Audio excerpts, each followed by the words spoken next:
This is a broken camera that I bought which is already 50 years old. This camera can no longer be used. The self-timer lever is dead. The ISO dial can no longer be rotated. The aperture ring is too heavy to turn.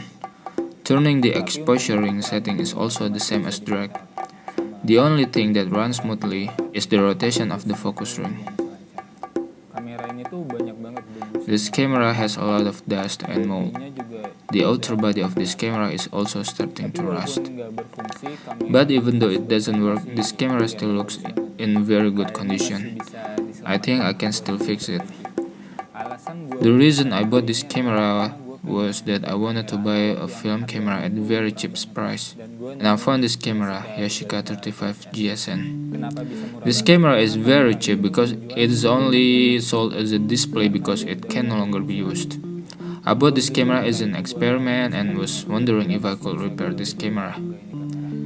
Before I disassembled the camera, first I bought the camera batteries to check the electrical condition of this camera. After I inserted the battery, it turns out that the camera's electricity was still good. This camera can still display overexposure and slow speed indicators well. This means there is nothing that needs to be repaired regarding the electricity of the camera. Next, I opened the top cover of this camera. The inside of the top of this camera is really dirty, dominated by dust and mold. Here there is a part of the camera that is damaged. It is stuck in the rangefinder mechanism. I will take this part first, so I will put it back together later. For the ISO dial that can no longer be turned, I give it WD-40 anti-rust fluid. There is quite a lot of rust on this dial, especially on the parts which are made of metal.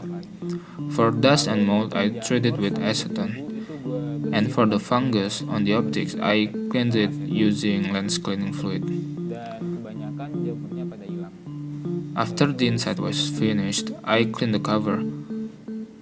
After that, I put the top cover back on. After the top cover was closed, I installed the ISO dial. And the ISO dial can be rotated, the sound is clicking. Next, I wanna try to fix the self-timer part. To be able to see the self-timer mechanism, I have to open all the parts of the lens from the front to the back. You have to be very careful when dismantling this part of the lens so as not to damage the camera further. This is the mechanical part of the self-timer. I tried to cock the camera to see how the mechanical part worked. After I cleaned it, I put lubricant on it and tried it several times. The self-timer still won't start. So for this self-timer, I just leave it because I don't think I've used this feature yet. Next, I cleaned the aperture rotation ring. On the aperture, I saw there was a nut that was rubbing and preventing the aperture from rotating. And the friction marks are very clearly visible. It seems like it's forced to rotate even though the rotation is heavy, and it seems to be what makes it drag.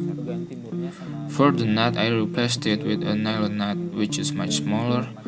To be sure, I also cut the nylon nut to make sure it doesn't prevent the aperture from rotating. After that, I turned the aperture ring and cleaned it.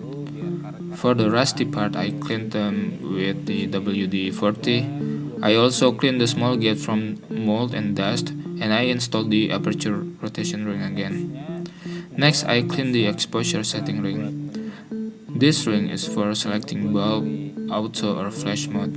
This looks like there is quite deep friction. This possibility is also what makes the spin so heavy.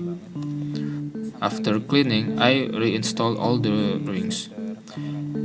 And then I tested all the camera function. Well, here the problem arises. When I wanted to test the large and small aperture, the camera shutter wouldn't work. Like it or not, I took the camera apart again to find out what the problem was. After I checked, it turns out there was a broken wire. This wire functions as a spring in the lever handle. To replace it, I made my own spring from steel wire. I wrapped the steel wire until it could function as a spring. After an hour, I succeeded in making a new spring from this steel wire, and finally the lever can work again. After I tested the shutter was working again. Next, I cleaned the film chamber. This part of the film chamber is really dirty with dust and mold. I cleaned it using tissue paper and acetone.